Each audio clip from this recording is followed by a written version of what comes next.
Ramaphosa stood in front of lawmakers and pledged that arrests are coming for the people behind the recent wave of violence against African nationals in this country.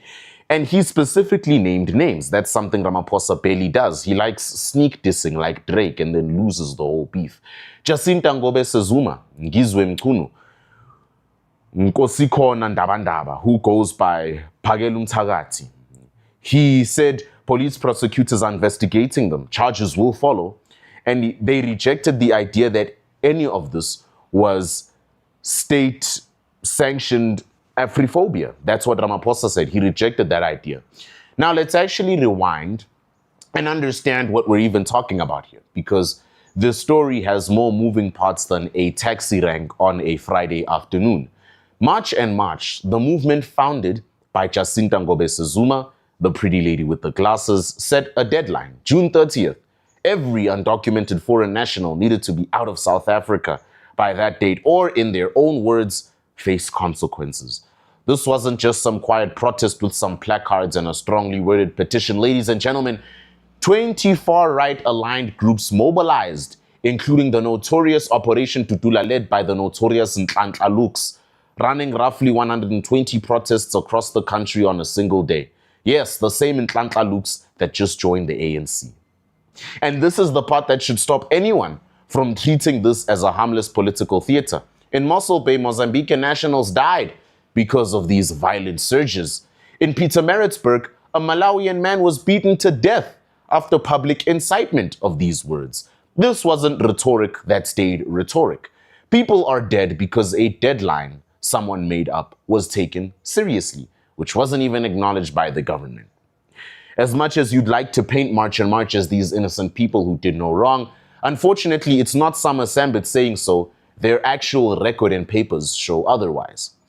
I'm not saying their intention is bad. I'm just saying their record papers aren't so clean. And here's where it gets genuinely messy on the inside of the movement itself.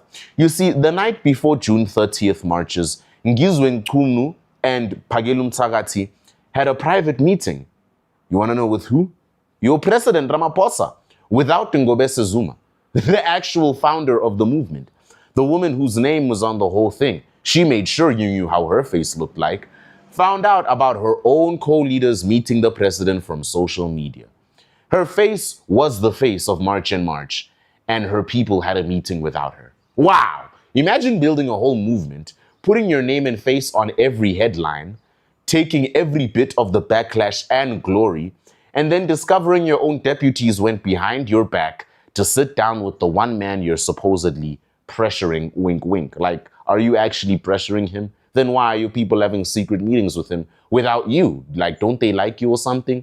By late July, March and March formally cut ties with Ngizwe Mchunu, citing that they called interference from political and business interests aimed at destabilizing the organization, though in typically colorful South African fashion, their statement also called the saboteurs lazy thinkers, criminals, and beneficiaries of colonialism, which is certainly a sentence. Mchunu, for his part, brushed the whole thing off.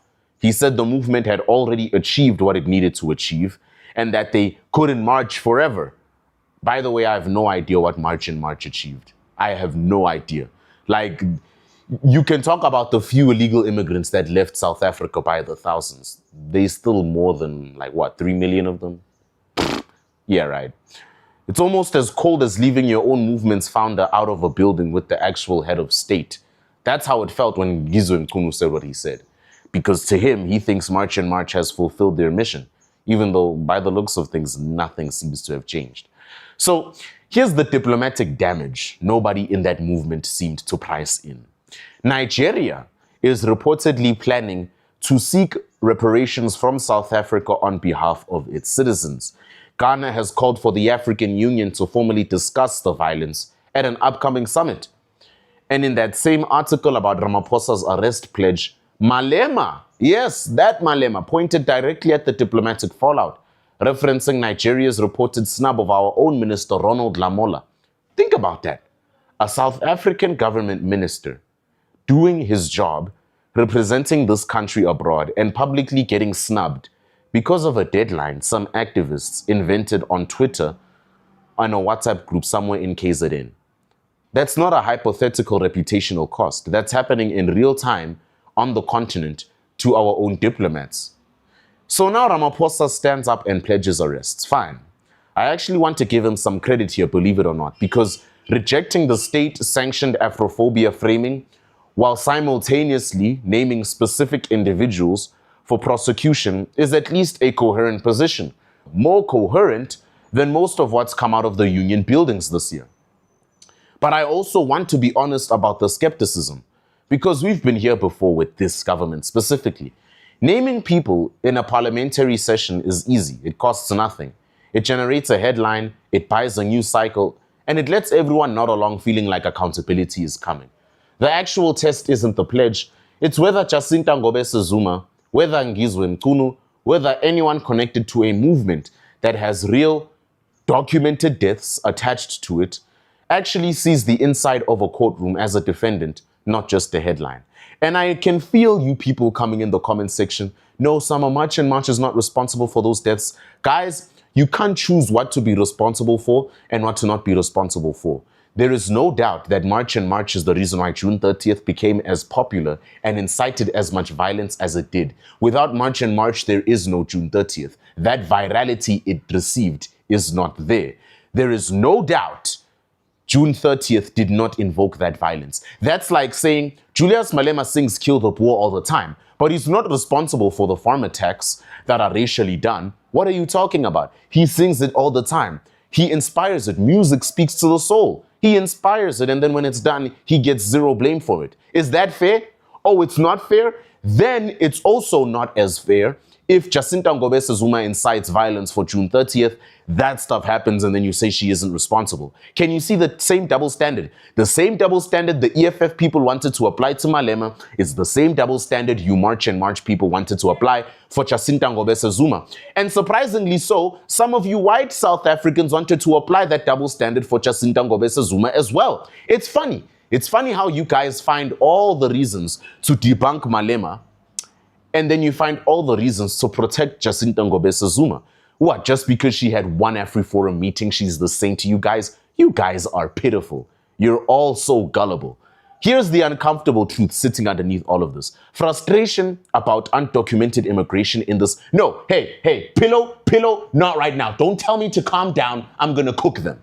He's trying to calm me down. He's trying to calm me down. I'm not gonna calm down, because here's the truth. Here's the truth sitting underneath all of this. Frustration about undocumented immigration in this country is not on its own an irrational or illegitimate feeling. Unemployment above 30%, strained public services, real economic anxiety, that is fertile ground for genuine political grievance. But the moment that grievance turns into a self-declared deadline with implied violence attached to it, and then you don't want to claim responsibility after it happens, the moment Mozambican and Malawian nationals, legal or not, just end up dead because someone decided June 30th was a line in the sand, is that still activism, or is that vigilantism with a hashtag? And a government that spent months publicly wavering, meeting privately with the movement and their leaders, instead of clearly condemning the deadline itself the moment it was announced, doesn't get to act shocked when the consequences show up on Nigeria and Ghana's front pages.